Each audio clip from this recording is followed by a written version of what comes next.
फिर से महिलाओं के विरुद्ध जो अपराध हो रहा है और हमारी उड़ीसा की बेटी फ़कीर मोहन ऑटोनॉमस कॉलेज बालेश्वर की 20 साल की बच्ची एक योद्धा के लिए जो कि सिस्टम के फेलियर को एक्सपोज करके गई है, आज उड़ीसा की बेटी के हिसाब से, एक जन प्रतिनिधि के हिसाब से मैं आज आप लोगों के सामने केवल निंदा करने के लिए यहाँ नहीं बैठी हूँ, लेकिन मांग कर रही हूँ न्याय के लिए। उसके साथ सिस्टमिक जो रिफॉर्म और अकाउंटेबिलिटी होनी चाहिए उसकी मांग करने के लिए आज दिल्ली में आई हूँ। वो बेटी जब हर किसी को अप्रोच करके एवीबीपी की मेंबर के हिसाब से वो एक सेल्फ डिफेंस ट्रेनर भी थी, हर जगह अप्रोच करके हाईएस्ट अथॉरिटी मुख्यमंत्री तक पहुंच के जब वो विफल हो गई तो दबाव में आके बाध्य होके उसने ये अटेम्प्ट लिया, उसने सुसाइड का अटेम्प्ट लिया, केवल ये हमें एक चेतावनी देने के लिए, आंदोलन की शुरुआत करवाने के लिए। वो लड़की ने कॉम्प्रोमाइज नहीं किया, वो लड़की ने सरेंडर नहीं किया, उसने कोई दबाव उसके ऊपर काम नहीं करा, लेकिन वो अपना जान देने के लिए चली गई, लेकिन सरेंडर नहीं की वो। तो वो एक चेतावनी देके गई है हमारे उड़ीसा का जो सिस्टम में जो फेलियर है, सिस्टम में जो करप्शन है, करप्ट एंड फेल सिस्टम को आज हम सबके सामने एक्सपोज करके गई है। ये एक वेकअप कॉल है हमारे सबके लिए। जब हाउस के अंदर, विधानसभा के अंदर, विधानसभा के बाहर बार बार दुर्घटना घट रही है, खबर कागज पे प्रकाश पा रही है, मुख्यमंत्री से उत्तर भी आ रही है कि रेप केसेस बढ़ी हैं, क्राइम बढ़ रही है। 17 दिन में 5 गैंगरेप हो गया है पिछले महीने में, उसके बावजूद सरकार ने कोई ट्रांसफॉर्मेशन नहीं लिया। तो ये एक वेकअप कॉल है। वो बच्ची अपना जान देने के लिए निकल गई, केवल हम सबको जगाने के लिए कि हम सब जगेंगे। महिलाओं को जो न्याय चाहिए उड़ीसा में, वो न्याय के लिए हम सब उसके साथ लड़ पाएंगे। आज जो दुर्घटना घटी है वो लड़की के साथ, हर कोई उसमें जिम्मेदार है।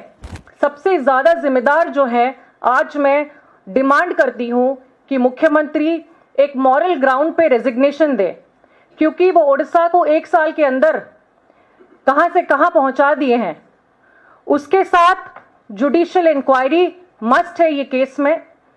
प्रधानमंत्री जी से भी मैं अपील करती हूं कि आप उड़ीसा बहुत बार आए हैं, आप उड़ीसा मनाने आए थे बीजेपी सरकार का 1 साल, लेकिन आप जब उड़ीसा का स्थिति ऐसा हो गया है, ये बच्ची जान देने के लिए चली गई है, तो आप भी इसमें इंटरफियर कीजिए और आप इसका जवाब रखिए।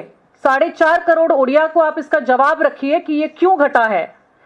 इसके साथ हम डिमांड करते हैं कि जो रिफॉर्मेशन और road map clear cut Orissa को आपको देना ही पड़ेगा।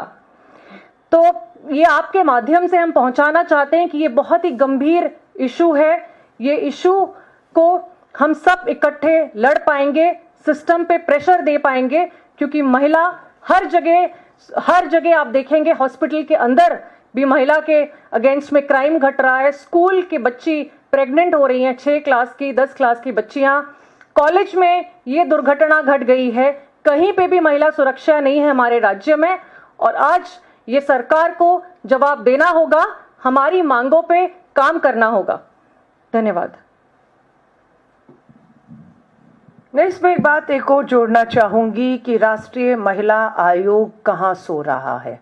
राष्ट्रीय महिला आयोग कौन से बिल में छुपा बैठा है? क्या राष्ट्रीय महिला आयोग के चेयरपर्सन और किसी सदस्य ने भुवनेश्वर के एम्स में जिंदगी मौत के बीच में झूल रही इस बच्ची से मिलने की अभी तक कोशिश की है? और अगर नहीं की तो क्यों नहीं की? क्या दबाव है आपके ऊपर? यही कोई दूसरा राज्य होता, गैर भाजपा शासित राज्य होता और चुनावी राज्य होता,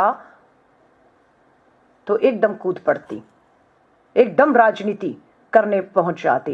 लेकिन भुवनेश्वर में अभी तक राष्ट्रीय महिला आयोग इस बच्ची को मिलने के लिए, मदद के लिए, न्याय के लिए क्यों नहीं पहुंचा? यही से सवाल उठते हैं कि पूरा का पूरा सिस्टम भाजपा के सामने कंप्रोमाइज्ड है और पूरी तरह से झुका हुआ है। मुझे याद है राजस्थान के चुनावों में प्रधानमंत्री जी ने चुनावी रैलियों में महिला सुरक्षा के मुद्दे को बहुत बढ़ चढ़कर राजस्थान में उठाया था। इवन कि पूरे देश के चुनाव जब हुए थे, निर्भया के बाद 14 के चुनाव में लाल किले की प्राचीर से बेटी बचाओ के नारे दिए और निर्भया के आंदोलन पे राष्ट्रपति भवन तक घुस गया थे आंदोलनकारी। हाथ ढूंढ रहे हैं, कहां हैं वो लोग सब? क्यों चुप हैं आप? कहां हैं वो सारे के सारे लोग जो उस समय, नाम नहीं लूंगी, लेकिन कोई गवर्नर बन गया, कोई केंद्रीय मंत्री बन गया, किसी को कुछ मिल गया, किसी को कुछ मिल गया, निर्भया में जो कूदे हुए थे आज वो सब सत्ता की कुर्सी पर बैठे हुए हैं। राष्ट्रपति शासन लगाने की मांग कही थी राजस्थान के में महिलाओं की स्थिति के ऊपर। प्रधानमंत्री जी का इतना जो है वो सिंदूर खोल रहा था, माफी चाहूंगी, खून खोल रहा था। हाँ, तो इस हिसाब से तो हमें लगता है कि जो 1 साल के आंकड़े महिलाओं को लेकर सामने आ रहे हैं, तो हम तो कहेंगे कि उड़ीसा की सरकार पूरी तरह फेल हो चुकी है। मेरी साथी ने कहा मुख्यमंत्री को इस्तीफा देना चाहिए। मुझे तो लगता है कि वहां पर राष्ट्रपति शासन लगा देना चाहिए। वहां की सरकार पूरी तरह से फेल हो चुकी है। खाली एक मुख्यमंत्री के इस्तीफे से नहीं होगा। ये प्रधानमंत्री जी जो राजस्थान में मांग कर रहे थे, अगर उसी मांग को मैं उड़ीसा के लिए दोहराती हूं तो वो मांग गलत कैसे हो सकती है? धन्यवाद। आप पत्रकार साथियों का कोई सवाल हो? हाँ जी, वो चलाना था, हमें चलाना है वो वीडियो। हाँ, एक वीडियो है वो भी हम आपके सामने यहाँ पर चला रहे हैं। Know about that video, you want to explain it, you want to explain that video? ये वीडियो में बच्ची जलती हुई दिख रही है। उसके साथ बच्ची ने मीडिया को एड्रेस भी किया था कंप्लेन लॉन्च करने के बाद इंटरनल कंप्लेंट कमेटी को, जो आपको दिखने को मिलेगा। अभी बहुत नाजुक है उसका कंडीशन।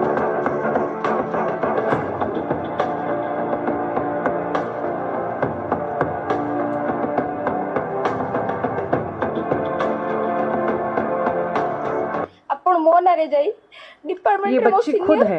हाँ, मो बेचमेंट को मो विरोध रे कोई तांकोटू एप्लिकेशन लिखिकी मो नारे सिग्नेचर मारी अपन प्रिंसिपल को मो एग्नेस्ट रे अपन एप्लिकेशन देले।